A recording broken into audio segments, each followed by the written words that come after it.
Welcome, everybody. Today, we're going to look at the NIST Cybersecurity Framework and see where it is. It's been a few years since it was released, and we're going to just look at who is using it, why are people using it, what are people saying about it. NIST has just released version 1.1 for comment.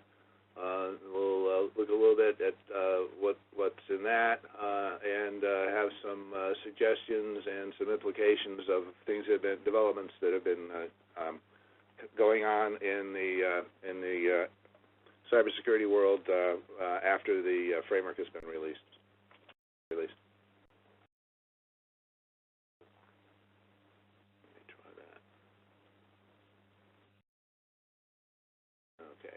I think the slides are working. Okay, excellent. So in 2014, the first version of the Cybersecurity Framework was released. It was developed by NIST, which is the National Institutes of Standards and Technology for Standards and Technology. We did a webinar in November 2014 about the NIST framework, and we were thinking that it was going to become a new standard of due care. In the meantime, at that point in time, it was, here's the federal government has come out with this thing based from a presidential executive order. Is anybody going to take this seriously? Is it going to have any impact, or is this just sort of another, federal exercise kind of a deal? And the answer is that definitely people are taking it seriously, and as we'll see, it is having impact. As I mentioned, the version 1.1 has just been released. I think the comment period ends in a few days. So, the Cybersecurity Framework was developed in response to a presidential executive order in February of 2013. President Obama called for the development of a security framework to reduce cyber risk to critical infrastructure. And he directed NIST to have responsibility for doing that. In the federal government, NIST is the agency responsible for all of the cybersecurity standards and practices and guidelines, standards from the federal point of view. There are several reasons cited for doing the framework. Address national and economic security challenges. As we've continued to see, there are lots of malware and ransomware and a lot of cyber bad actors out there, and they wanted to make sure that the critical infrastructure in the United States was resilient, so that it could survive and fend off some of these attacks. It also was to be voluntary. If the government mandated some kind of cyber program for the private sector, there'd be, the howls would be never-ending. It needed to be collaboratively developed with stakeholders, and there was given a one-year deadline for it to be released. Interestingly, also at the time, it was sort of a new paradigm because it created a risk-based approach for managing cybersecurity. Now, NIST has done some work in that area in the past. They have 3 publications listed here, which define risk management processes, risk management systems, and also controls at the federal level for cybersecurity. Certainly at the time, if you were a federal agency or involved in critical infrastructure, you were going to need to use this, and that's been the case in the time since then. Excuse me.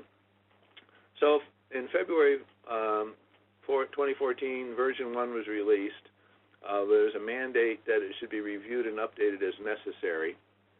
NIST went through a formal development process. They did an RFI. They held a series of public workshops to comply with the directive that they had to do this in collaboration with stakeholders. All of these workshops, information is publicly available on the NIST cybersecurity portal.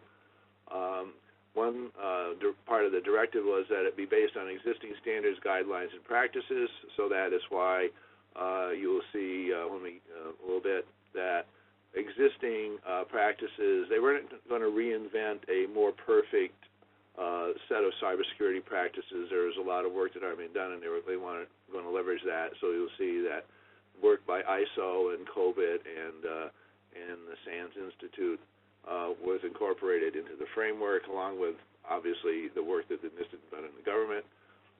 The original focus was on risk to critical infrastructure. The presidential directive required it to be performance-based and cost-effective.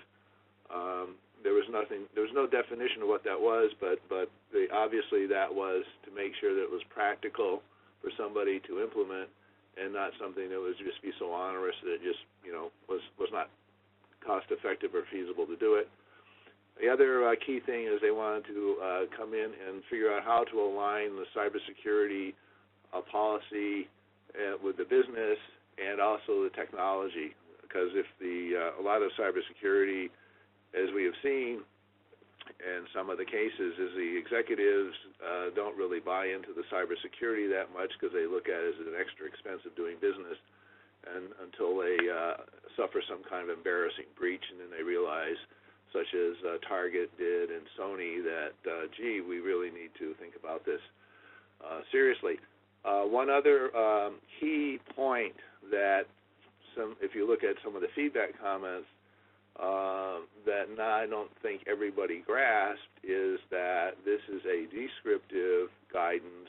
It is not prescriptive guidance. So what that means is, like standards like ISO and so forth, it tells you what to do, but it doesn't tell you how to do it. So the implementation is very flexible and is up to the individual organization to figure out how to apply the framework in their business context. So, as I mentioned, it aligns the cybersecurity and business objectives. We'll see how they do that. It's process-oriented. It defines a process that you follow to develop your cybersecurity system. It is based on a set of established security principles, or what they call the informative references.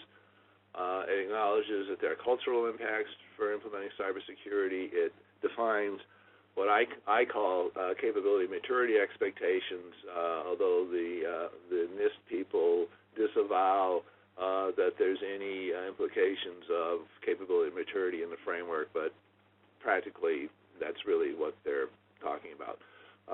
It has, as we mentioned, it has a risk-based approach. It also has implications on governance, because there's an implicit expectation that the enterprise risk management process will flange into the cybersecurity risk process, and it'll be sort of more of an integrated whole than siloed. It focuses on risk assessment and risk management, and as I mentioned, it's required by federal agencies, contractors, and critical infrastructure owners regulated by the federal government. Hi there, I hope you enjoyed that last clip. My name is Michael Malutis, and if you'd like to watch the full 60 minutes of that last webcast, while also gaining complete unlimited access to our entire library of IT learning, simply visit our subscribe page at greatpro.org/subscribe. Unlimited annual access is $199 per year, but if you use the coupon code LEARN2EARN, you can drop that membership fee to just $149. That's less than $13 per month for unlimited access to over 1,000 hours of on-demand career development, covering the entire spectrum of IT management best practices, including business analysis and requirements, software development, quality and testing, risk management, process improvement, project management, and even digital transformation. But your membership doesn't just give you unlimited access to our vast learning library. You also get free access to our mobile app, as well as direct access to our network of over 300 of the world's leading IT consultants, all of whom are dedicated to putting practical knowledge at your fingertips so that you can learn more and earn more. I hope you will join me in becoming a member of the Great IT Professional and advancing your career with us. And if you're on YouTube, don't forget to hit that subscribe button above so that you get notified whenever we publish new free webcasts each week of the year. Thank you for your time, and best wishes for your continued success.